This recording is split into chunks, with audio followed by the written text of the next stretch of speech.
A day in the life ng mga batang nakagala na naman. So ito, pupunta kami sa Jolly Island sa may San Ildefonso, Bulacan. Ayan, ang ganda ng palaruan nila.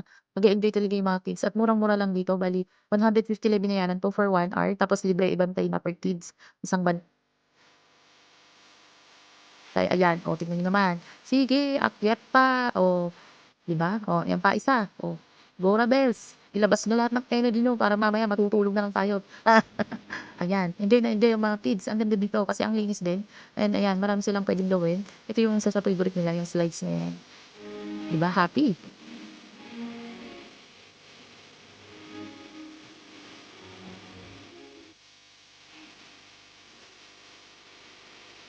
Ilang buwan din silang nasa bahay, kaya ayan, parang mga nakawalang buka. Ayan, Gora Bells, oh, padulas pa. Oh, oh, oh, diba? Walang takot, tuwan-tuwa. Happy sila.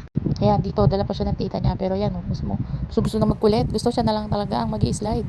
Oh, sige, go. Oh, 1, 2, 3. La! Yan, siya na mismo umakyat. Kayang-kaya na niya. Kayang-kaya na din yung magpadulas mag-isa. Bong. Meron din pala dito pwedeng i-rent na massage chair. Yan, 80 pesos for 30 minutes. At eto na nga, iyakan na kasi tapos na yung kanilang hours. Ayan, oh.